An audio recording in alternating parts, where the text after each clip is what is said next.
Hello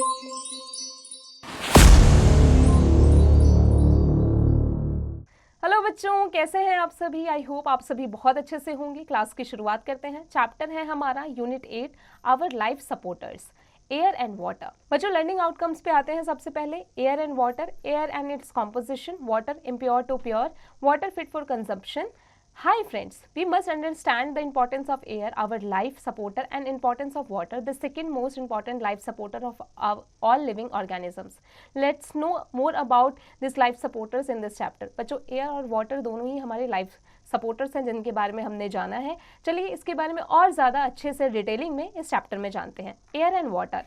Among the factors that make Earth a planet of life, the presence of air and water is very significant. Without air and water, there would be no plants, no life at all. The air we breathe consists of many gases. The water we drink is purified in various ways. बच्चों, बहुत सारे factors हैं अर्थ पर life, अर्थ जो एक planet है उस पर लाइफ का, लेकिन एयर और वाटर जो है वो बहुत ही ज़्यादा सिग्निफिकेंट है क्योंकि इसके बिना लाइफ इम्पॉसिबल है। बहुत सारी गैसेस को मिल करके ऑक्सीजन बनता है जिसे हम ब्रीथ करते हैं। बहुत सारी प्योरीफाइड चीज़ें मिला करके वाटर प्यूरिफिकेशन किया जाता है जिसे हम ड्रिंक करते हैं। Air and its composition, the layer of air surroundings the earth is called atmosphere. The atmosphere comprises many gases including nitrogen, oxygen, carbon dioxide, argon and many more. The concentration of air decreases as we go up. जैसे जैसे हम ऊपर जाते रहते हैं जो air होता है वो डिक्रीज होता जाता है। This is why mountaineers use oxygen mask when they climb very high altitudes. इसलिए जो माउंटेनियर्स होते हैं जब वो हाई एल्टीट्यूड्स पर जाते हैं तो वो मास्क पहन के जाते हैं। Mountaineers one who climbs mountains. The atmosphere is divided into 5 layers depending on the change in their air temperature with height. These layers are troposphere, stratosphere, mesosphere, thermosphere, exosphere. ये सभी एटमोस्फेयर है जो 5 layer में divided किए गए हैं। सबसे पहले troposphere is closest to the earth surface. Most of the earth's weather including the wind and most cloud exist in the troposphere. ये अर्थ के वेदर को होता है उसके पास में होता है, ये अर्थ के सरफेस के सबसे ज़्यादा क्लोजेस्ट माना जाता है। Stratosphere lies have above troposphere and includes the ozone layer. Ozone blocks much of the sun's radiation or ultraviolet radiation that would harm plants and animals if all of it reaches the earth. बच्चों, ये क्या करता है, ozone को block करता है ताकि उसका जो सन का जो रेडिएशन है उसका अल्ट्रावायलेट रेडिएशन जो है वो प्लांट और एनिमल को हार्म न कर पाए। Mesosphere is the third layer. This layer has less water vapor than the lower layers. Thermosphere is the fourth layer. Despite increase in height, temperature increases rapidly with altitude. As exosphere is the fifth and topmost layer of atmosphere. This layer ends with where the gravity of the earth is too weak to prevent the tiny particles or molecules from drifting into space. ये वो हिस्सा होता है, ये सबसे top हिस्सा होता है जहाँ पर एंड हो जाता है ग्रेविटी, यहाँ पर काफ़ी वीक होती है अर्थ की। The atmosphere helps us in various ways. Atmosphere हमें किस तरीके से हेल्प करता है? It maintains a habitable temperature for life on Earth. The ozone layer protects us from the sun's harmful ultraviolet rays. Ozone layer हमें सन के harmful जो ultraviolet rays होते हैं उसे प्रोटेक्ट करता है। ये मेंटेन करता है habitable temperature को ताकि अर्थ पर लाइफ पॉसिबल हो पाए। It also protects the planet from meteoroids or small rocks that would otherwise hit the earth and cause harm. The meteoroids burn due to the friction with air and hardly reach the ground. अब आते हैं practice time पर। Air occupies space. The size of a balloon increases when we blow air into it. This is because the air occupies space. जब भी हम खाली balloon में air को ब्लो करते हैं तो बलून फूलने लग जाता है। इसका मतलब है एयर स्पेस ऑक्यूपाई करता है। Air expands on heating. In the experiments depicted in the given image, the air inside the bottle gets heated up and expands when the bottle is immersed in hot water. The expanded air inside the bottle enters the balloon and expands it as well. फिर आता है air contracts on cooling. Place an inflated balloon inside a refrigerator. The low temperature inside the refrigerator will cool down the air inside the balloon. As a result, the balloon will contract. Air has weight. The balloon filled with the air has more weight than the balloon without air. जो filled air balloon है उसका weight ज़्यादा होगा, जिसमें without air balloon है उससे ज़्यादा। Air exerts pressures. Air pressure is pressure exerted by the weight of air. Blow up a balloon, hold the mouth of the balloon in both hands, stretch the mouth, pinching your fingers on the balloon while pulling them apart. As the air flows out of the balloon, you will hear a high-pitched, squeaking noise. Why does the balloon squeak? बच्चों आप पहले air जो है वो pressure डालिए balloon के अंदर और फिर उसके बाद में हाथ को बलून का जो ऊपरी हिस्सा होता है उसे पकड़ के रखिए और धीरे धीरे उसमें से एयर को बाहर जाने दीजिए, तो वहां से एक आवाज आती है। तो बलून स्क्वैक क्यों करता है? Stretching the mouth of the balloon makes a very tiny space for the air to flow out of the balloon, क्योंकि आपने उसके एयर के माउथ को बलून के माउथ को स्ट्रेच कर दिया है, तो इस वजह से बलून से जो एयर निकल के आ रहा है वो आवाज कर रहा है। The air pressure of the balloon itself forces the air out the mouth, but because of the stretching the space is limited. The air flow causes the balloon mouth, the stretched part, to vibrate. The vibration causes the noise. Water impure to pure. Water is the most important and most abundant liquid on earth. 2/3 of Earth's surface is covered by water bodies including oceans, seas, rivers and lakes. 2/3 हिस्सा जो है अर्थ का वो water से occupy किया गया है। Water जो है मोस्ट इंपॉर्टेंट और मोस्ट अबांडेंट लिक्विड है अर्थ पर। The water in seas and oceans is too salty for consumption.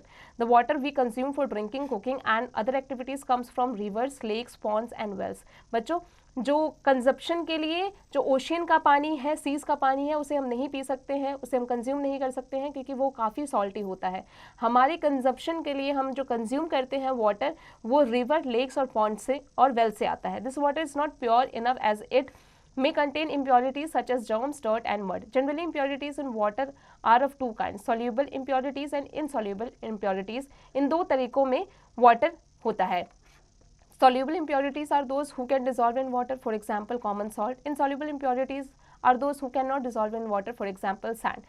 बच्चों soluble impurities वो होती है जो पानी में जाकर डिजॉल्व हो जाता है, जैसे सॉल्ट डिजॉल्व हो सकता है। insoluble impurities वो होती है जो पानी में जाकर डिजॉल्व नहीं होता है, जैसे सैंड पानी में कभी डिजॉल्व नहीं होता है। Removing impurity from water. The common method used for removing impurities from water are filtration, sedimentation and distillation. In method से हम पानी को में से इम्प्योरिटीज़ को रिमूव कर सकते हैं। Filtration and sedimentation are used for removing insoluble impurities. Distillation is used for removing soluble impurities. बस जो फिल्ट्रेशन और सेडिमेंटेशन से हम जो डिजॉल्व्ड इम्प्योरिटीज़ होती है उसे हम रिमूव करते हैं, लेकिन डिस्टिलेशन में हम सॉल्युबल इम्प्योरिटीज़ को रिमूव करते हैं। Filtration is the process of separating impurities such as dirt, sand from water through a porous medium that can be penetrated easily by water. यहाँ पर practice time आ गया है पहले। Aim to separate insoluble impurities from water. Water से insoluble impurities को कैसे हमें separate करना है? Materials चाहिए 2 bakers, filter paper, funnel and water with insoluble impurities. Procedure है keep the empty baker below the funnel. Fix the funnel with filter paper on it. Pour the impure water original mixture from the second beaker slowly. Observation क्या है? While the insoluble impurities residue get collected in the filter paper, the pure water filtrate gets collected in the beaker that was empty. Result: in this process, dirt and sand impurities cannot pass through the filter paper and get accumulated.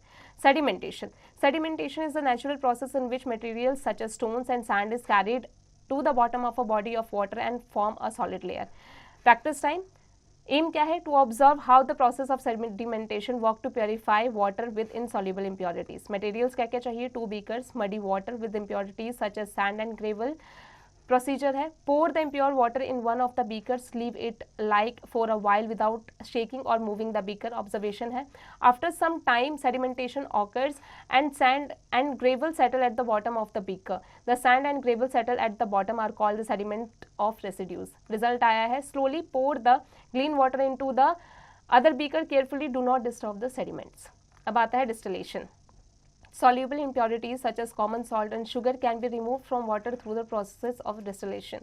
Soluble impurities जैसे कि अगर sugar है या salt है जो कि water में dissolve हो चुका है, उसे भी हम डिस्टिलेशन के थ्रू रिमूव कर सकते हैं। In this process the impure water is boiled inside a container which is connected to another container through a tube. The boiling water turns into vapors and the vapors process through the tube where it cools down and turns into a liquid again. The pure water gets collected into the other container. Fact क्या है? Evaporation is the process of turning a liquid into a gas normally by heating. बच्चों evaporation एक process है जिसमें आप liquid को gas में normally heat करके turn कर सकते हैं. Water fit for consumption. कौन सा पानी पीने योग्य होता है? The water we drink must be purified to prevent diseases. Following are some methods to use purify water. Water को हम कैसे प्योरीफाई कर सकते हैं, यहाँ पर कुछ मेथड्स दिए गए हैं। सबसे पहला है boiling. It is the most common method used at home to purify water. Water for drinking purpose is boiled for about 10 to 15 minutes to kill the germs in it. It is important to keep the boiled water in a clean container with lid. बच्चों, सबसे common example जो है पानी को purify करने के लिए, water को पीने लायक बनाने के लिए आपको 10 से 15 मिनट तक पानी को पहले बॉईल करना है, उसके बाद उसे साफ सुथरे कंटेनर में डालना है। Distillation. Water obtained by the process of distillation is the purest form of water. This water is called distilled water. It contains any germs or it doesn't contain any germ or any other dissolved chemicals. Distilled water is not generally used for drinking. It is used in car batteries, injections and medicines. Distilled water जो होता है वो पीने के योग्य नहीं होता है, बल्कि ये कार बैटरीज, इंजेक्शन और मेडिसिन में इसका इस्तेमाल किया जाता है। Chlorination. Water is also purified by adding the right amount of chlorine in it. Chlorine tablets are added in water to kill germs and make it fit for drinking. In large-scale purification of water, the methods involved are sedimentation, filtration, and chlorination. This is how water from rivers, lakes are made fit for drinking before being supplied to us. बच्चों, अब आते हैं moral learn पर। Never waste and pollute the life supporters like air and water as these are most precious things for our lifes. कभी भी जो हमारे life supporters हैं, चाहे वो एयर हो या वाटर हो, ना उसे वेस्ट करें, ना ही उसे पॉल्यूट करें। The layer of our air surroundings the earth is called atmosphere. The atmosphere comprises many gases including nitrogen, oxygen, carbon dioxide, argon and many more. Air has weight, occupies space and expands on heating and contracts on cooling. Water obtained from various sources as impurities in it. Insoluble impurities are removed by filtration or sedimentation. Soluble impurities are removed by distillation. Water is made fit for drinking by boiling, distillation or chlorination.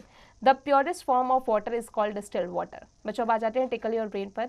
Write T for true statements and F for false one. Air occupies space and has weight. True. आगे की practice खुद से कीजिएगा। Fill in the blanks.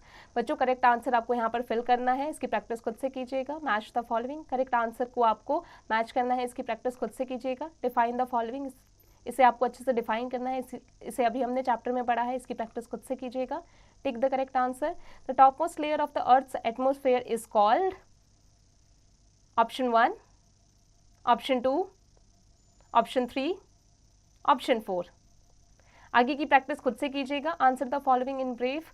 बच्चों, यहाँ पर जो questions दिए गए हैं उनके आंसर आपको ब्रीफ में देना है। Answer the following in detail. बच्चों, यहाँ जो क्वेश्चंस दिए गए हैं उनके आंसर्स को आपको डिटेल में देना है, इसकी प्रैक्टिस खुद से कीजिएगा। Skill based activities. Brain boggler HOTS. Figure out how air pressures make the following work. Drinking straw and link ink droppers. What's your carbon footprint. इसकी प्रैक्टिस खुद से कीजिएगा। Subject enrichment. बच्चों, इसे ध्यानपूर्वक पढ़िए और फिर इसे समझकर इसकी प्रैक्टिस खुद से कीजिएगा। Project time. Make a project report on purification of water. You can take the help from internet और लोकल प्यूरिफिकेशन बॉडीज। बच्चों, इसकी प्रैक्टिस आप खुद से कीजिएगा। आई होप आज की क्लास में हमने जो भी पढ़ा आपको अच्छे से समझ में आ गया होगा। अब आप इसकी प्रैक्टिस खुद से करते रहिएगा।